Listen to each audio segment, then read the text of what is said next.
11 দিয়ে কোনো সংখ্যার গুণ কিভাবে আমরা সহজেই ক্যালকুলেটর ছাড়া একদম পুরো মুখে মুখে করতে পারি সেটা আজকে আমরা দেখবো। দেখো, 11 দিয়ে যখনই আমরা কোনো একটা সংখ্যাকে গুণ করি, ধরো প্রথমে আমরা 21 গুণ 11 করলাম। এই 21টা কি করবো আমরা ভালো করে দেখো, প্রথমে যে সংখ্যাটা আছে প্রথম সংখ্যাটা লিখবো, লাস্টে যে সংখ্যাটা আছে লাস্টে লিখবো। মাঝখানে কি করব, মাঝখানে এই দুটো যোগ করে লিখবো। মাঝখানে দুটো যোগ করে কত হলো আমার? 3 হলো। তাহলে আমরা লিখবো মাঝখানে দুটো যোগ করে লিখে দেবো, মাঝখানে যেটা হয় সেটা লিখে দেবো। আবার দেখো 32 গুণ 11 এটা আমাদের কত হবে? ঠিক সেম ভাবে প্রথমে যেটা আছে প্রথমে লিখবো, লাস্টে 2 আছে লাস্টে 2 লিখবো। মাঝখানে কি করব, এই এই দুটো যেহেতু আমরা এই দুটো গুণ করছি তাহলে এই দুটো যোগ করে যেটা হয় মাঝখানে লিখে দেবো।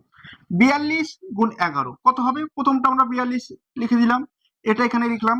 তাহলে তোমরা বলো এখানে মাঝখানে আমরা কত লিখবো? মাঝখানে লিখবো 4 আর 2 6। আমরা একটু চেক করে নেই যে আমাদের উত্তরগুলো সব ঠিক হচ্ছে কি হচ্ছে না। দেখো 32 গুণ 11 আমাদের হিসেব মতো কত হয়? 2 3 গুণ 2 3 যোগ 3 3 আর 2 5 আর এখানে 3। এখন দেখো তাহলে এই যে সিম্পল ব্যাপার, আমাদের উত্তরগুলো সবগুলো ঠিকই আছে। এখন আর একটা জিনিস আমাদের বলি, যদি গুণটা ধরো 67 গুণ 11 এটা কত লিখবা? প্রথমে তো আমাদের হিসাব মতো আমাদের প্রথমে কত লেখা দরকার? প্রথমে লেখা দরকার ছিল 6, পরে 7 লেখা দরকার ছিল। কিন্তু একটা জিনিস এখানে খেয়াল করবে, এই দুটো যোগ করে আমাদের 10-এর বেশি হয়ে যাচ্ছে। 7 আর 6 যোগ করে কত হয়ে যাচ্ছে আমাদের? 13 হয়ে যাচ্ছে। এই জন্য কি করবে, 13 হয়ে যাচ্ছে, 13 তো এখানে লেখা যায় না, এখানে 3 লিখবে আর একটা এর সাথে যোগ করে দেবে। এই যে আমাদের কারেক্ট অ্যান্সার।